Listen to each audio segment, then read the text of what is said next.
પણ પરમાત્માને એક જ કીધું કે માણસ જગતમાં સાચા હોય છે, હું ના નથી પાડતો, પણ જેને ખોટા તારા નામ દઈને વ્યાપાર કર્યા ને એ ધંધો અમારે ન કરવાનો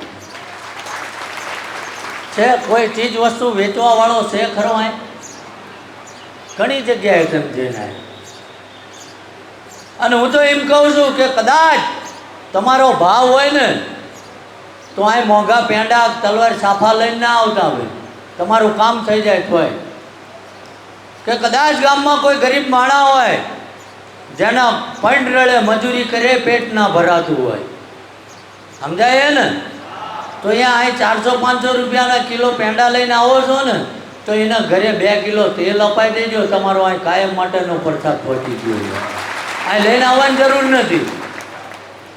તમને એમ થાય કે ભાઈ અમારે કંઈક હજુ જોવડાવવું છે, કંઈક પૂછવું છે, તો થોડોક સમય રૂકી જાઓ, કારણ કે 2 વર્ષ 3 વર્ષથી જે સ્વયંસેવકો અહીં છે કે જેને કોઈ પરવા કર્યા વગર અહીં સેવા આપી છે, પહેલાં મને એમની મુલાકાત કરી લેવા દો, પછી તમારું કરીશું. એટલો વિશ્વાસ રાખજો. ત્યાં લગીને તમને અધીરાઈ હોય તો બીજા જોવડાઈ લો, પાછા અહીં આવજો, અમે બેઠા જ છીએ, ઉતાવળ હોય તો. પણ કોઈ પૈસાના દરડા નથી કરતું ભાઈ.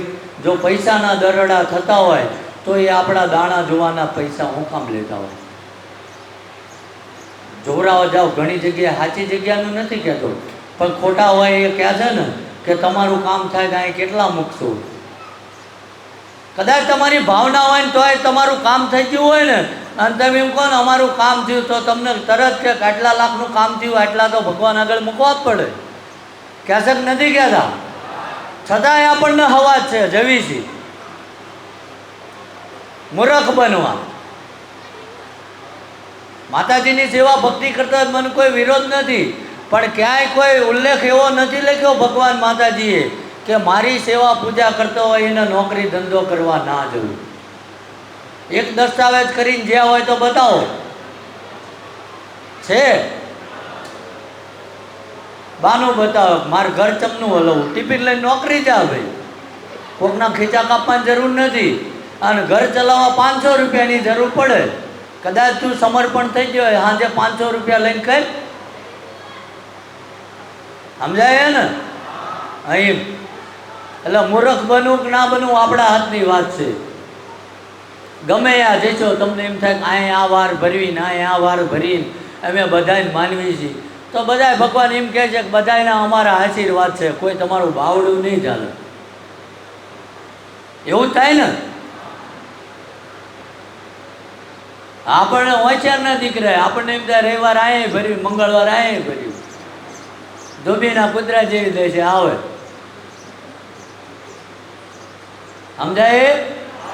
એટલે જે કંઈ અહીં બેઠા છો પ્રસાદી લેવાનું બાકી હોય પ્રસાદી લેજો, સમયનો અભાવ છે, પણ આ જગ્યામાંથી એટલી તો ખાતરી આપું કે માણસ થાક્યો પાક્યો ને ગમે એવો કદાચ નિરાશ થઈને આવ્યો હોય અને જો કાલથી સારું જીવવું જ છે, ઠાકરને કહી દેજો તમને માગતા ના આવડે હું શીખવાડું કે દુનિયામાં કેટલું ભટક્યા, તારાથી કંઈ અજાણ્યું નથી. કેટલી અમારી બનાવટ થઈ, કોઈને અમારું લઈ લીધું ને કોઈને પાછું ના આપ્યું, તારેથી કંઈ અજાણ્યું નથી. પણ હવે જે કંઈ અમારા દુઃખ દારિદ્ર્યનું બચકું છે ને એ આ તારા ઓટલે મૂકીને જેવી છે. મારતોય તોય તારતોય તું. હવે આ શરણું હવાય કે ના હવાય, ભાડાની જોગવાઈ ના હોય તો ના દોડા કરતા આય. ગણતરીના દિવસોમાં જો મારો ઠાકર તમારા ઉમરો ના ખકડાવે તો અહીં આટો ખાતા નહીં. ચોખ્ખી વાત કરું. આ ખોટું ગણાવવા ના આવતા, 2 વાર આવ્યો 5 વાર આવ્યો, પણ આ છેલ્લી વાર કહીને જતા રહેવાનું કે જે કહી છે આ બસકું તારા અહીંયા મૂકીને જાઉં છું, અને હવે જેથી તારો હુકમ થાય તું બોલાય તેથી આવવું છે. અને આવી નાભીની કબર મૂકીને જાઓ ઓટલા ઉપર, અને 25મા દાડે જો મારા ભજનમાં ભૂલ ના હોય તો મારો ઠાકર જો તમારી હાંકળ ના ખકડાવો ભૂવાપણી બંધ કરી દઉં છું. પણ વિશ્વાસ તો હોય ને, મને મળી લઈને શું કામ છે? મને મળી હું તમે ડુંગળી વાટી લેવાના કહો કે મને મળવાની હડિયું કાઢો ને એની કરતાં 10 માળા ઓટલે બેહીને કરો. કોઈ દી અહીં આવવા પણ નહીં રહેવા દે. સમજાય? આ તો ઘણા આવીને અમને એમ કે અમે 6 મહિને આવી, અમને ગામ મેણા મારે, તો ના આવશો ભાઈ. ગામની આદત જ છે, અમને ન છોડ્યા તમને ત્યાં છોડી દઈશું. રાજા રામને ન મૂક્યા, કૃષ્ણ પરમાત્મા જેવા ન છોડ્યા, તમને મન ક્યાં છોડી દે. જો તમને એમ થાય કે આ ઠાકર બાવડું ઝાલશે તો જ આઠું ખાજો, નકર ના આવશે. તમને જ્યાં મજા આવે ત્યાં જજો. પણ આ એટલા માટે સમય બગાડવું કે આ 4 શબ્દો કદાચ તેમ ખોટી જગ્યાએ જાઓ ને તમને યાદ આવે ને તો તમારી બનાવટ ના થાય. બાકી લોભ્યા હોય અહીંયા ધૂતારા ભૂખે ન મરવાના. તમને હવાદ જ છે ટોલા કરાવવાના, તો અસ્ત્રા લઈને બેઠા જ છે. જાઓ સમજાનમાં મૂકો, વિદ્યુ કરો, કોઈ બાપોય ભેગો થવાનો નથી, લખીને રાખજો. એ તો કોઈ દિવ્ય પુરુષના આશીર્વાદ લાગી જાય અને એનું ભજન એ નાભીની દુઆ લાગે તો કદાચ ઘડીના 6ઠ્ઠા ભાગમાં પલટી મારી જાય. કોઈની પાસે ભીખ માંગવાથી નથી થઈ જતું, સમજાય ને? જેને તમને બોલાયા એને બધી ખબર છે કે તમને ક્યારે શું આપવાનું છે. કદાચ ઘણી વાર એવું થાય તમે 2 હાથે ખોબો ધરીને બેઠા હોય, એને તબકડું ભરીને આપવું હોય, એવું બનતું હોય. તમારું પાત્ર નાનું પડતું હોય, એને આપવું છે જાજુ, તારે આપણને ધીરજ નથી, એવું ના બને. રાહ તો જુઓ. એટલે વધુ સમય નથી લેતો, પણ જેની કૃપાથી આ જગ્યા ચાલી રહી છે અને જેને હૃદયના ભાવથી હું માનું છું, જો 2 હાથ આપ્યા હોય તો હાથ ઊંચા કરી જઈ બોલાવજો. પાપ લાગે એ અમને આપતા જજો, પૂન થાય તમે લઈ જજો. બોલો સુરાપુરા દાદાની કુળદેવી માત કી. 2 મિનિટ હાથ નીચે કરજો કે આ કુળદેવીની જય એટલે બોલાવી કે ઘણી જગ્યાએ તમે જોરાવા જાઓ, તમને કહે છે ને તમારા મઢમાં માતાજી નથી. ઘણા એવું કે મઠમાં બીજું મેલું બેહી ગયું છે, કહે છે કે નથી કહેતા? ઘણી જગ્યાએ તમને એવું કે તમારા નિવેદ હતા લગીને કોઈક બીજું ખાઈ ગયું, તમારા નિવેદ પકતા નથી. તમારા માતાજી આ નહીં, તમે હતા લગીને આ ખોટા પૂજ્યા, આવું કહે છે. કહે છે કે નથી કહેતા? તો આ દાદાની જગ્યાએ દાદાના સાનિધ્યમાં એટલું જ કહું છું કે તમારી જે કોઈ ભગવતી હોય, કોઈની વાઘવાળી હોય, કોઈની મગરવાળી હોય, કોઈની ઉમિયા હોય, કોઈની ભગવતી મેલડી હોય, કે કોઈની 9 લાખ લોબડિયાળી હોય, કે તમને એની માહિતી હોય કે ના હોય, તમે એને યાદ કર્યા કે ના કર્યા, આ દાદાની સાક્ષીએ એવું કહું છું કે આ જે કોઈ બેઠા ને તમારી ભગવતીને, એ તારા દીકરા દીકરી છે ને આ દુનિયાના બજારમાં ખોટા ભૂલા પડી ના જાય. એટલે તારું નામ લીધું કે ના લીધું, પણ આ દાદાની સાક્ષીએ યાદ કરાવું છું. અને 1 મહિનો પૂરો ના થાય સપને જઈને એવું કહેજે કે હું તમારી માં છું. આ એને જઈ બોલાવું છું. આ કોક આપણા દાણા જોવે ને માતાજી હાથમાં આવે. આજ કદાચ આ બહેનો બેઠા છે, બહુ તાપ છે ને કદાચ કોકનું બાળક અંદર રૂમમાં હુવડાયું છે અને હિંચકામાં એ રોવે છે, તો એ બહેન પહેલાં બાળકને લેવા જશે કે મારું પ્રવચન સાંભળશે. હવે જેટલા ડાયા છો એ મને ખબર પડશે, બોલો હાલો. બાળકને લેવા જશે ને તો જો એમ આપણને દુઃખ હોય ને આપણે રોતા હોય તો કુળદેવી પહેલાં આપણને સાના રાખવા આવે, કોકના દાણામાં જાય. આપણને રોતા નહીં આવડતું ભાઈ, ગેરમાર્ગે ચડી ગયા છો, કોક પટ્ટી પડાવે. આજે આટલું પ્રવચન આપ્યું ને તોય હમણાં ધીરજ નહીં રહે, આય બથોડા ભરશે. એક ફોટો તો પાડવા દો, હું સજામાં મૂકવો એ પાડી, ત્યાંથી પાડી લો કે આ હેલું નથી. હજારો માણસને જવાબ આપવાના કે તમે આ પહોંચી જાય એ મહત્વનું છે.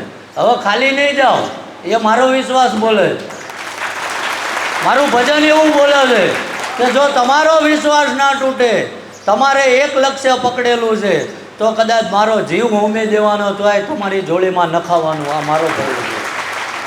પણ ધીરજ તો હોવી જોઈએ ને.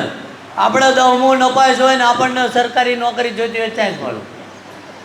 લાયકાત વગરનું માગવા નીકળી જવી, લોન લેવા જેવી 2 ડોક્યુમેન્ટ ઓછા હોય, બેંક લોન ન આપતી તો આ તો જગતનું સંચાલન કરવાવાળા પાસેથી લેવાની. અને આપણને ન ખબર આપણે કેટલા ગાળિયા કર્યા એ આપે કરો, આપે હગા ભાઈઓના શેઠા ખોતરી નાખ્યા ને એમ કહો કે અમે દુઃખી છીએ અને આ 5 તેલના ડબ્બા મોકલો દે, રાજી થઈ જાય? ગામના બુશ મારી દીધા હોય, ગૌચર જમીન દબાઈ લીધી હોય અને આ ઘઉંની ગાડી મૂકો તો શું એ ઉપકાર માને? જીવો ત્યાં લગીને તમે નરકમાં જ રહો. એવું દાને મૂકવા એ ના આવતા હોય, નથી જોતું.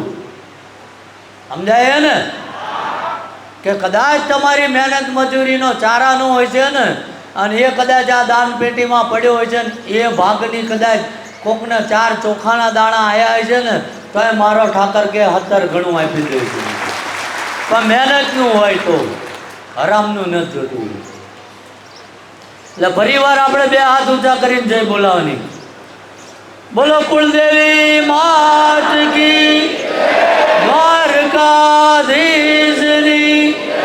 રામચંદ્ર ભગવાન કી, પવન સુત હનુમાન કી, સોમનાથ મહાદેવ કી, મોગલ માત કી. ઓમ નમઃ પાર્વતી પતે હર હર મહાદેવ. આ મેં જય બોલાવીને એ અખિલ બ્રહ્માંડનું સંચાલન કરવાવાળા છે. અને આપણે આ પહેલાં જેવું છે કે આપણા કાન બેરા થઈ જાય, આપણો આત્મવિશ્વાસ જતો રહ્યો એટલે એવું થાય કે પરમાત્મા નથી સાંભળતો. બાકી સાંભળતો તો હોય જ, સમજાય ને? પણ એક આશ્વાસન એવું આપું કે કદાચ સોસાયટીમાં પાણી ના આવતું હોય અને આપણે 2 જણા ઓફિસે જઈને કહેવી પાણી ન આવતું તો આપણું ના સાંભળે, પણ આખી સોસાયટી ધોકા લઈને જેવી અને દેકારો કરીને સાંભળે ને એમ આટલા બધા હાથ ઊંચા કરીને જય બોલાવી તો કદાચ આપણો ભાવ સાચો હોય ને પાડોશીનો ઢીસણ અડ્યો હોય ને તો એ જય આપણામાં જ ગણાય. આ તમને એક સમજાવવાની રૂઢી છે, કારણ કે આપણને શોર્ટકટ વધુ ગમે છે. કોક કરી આલે એ વધુ આનંદ છે.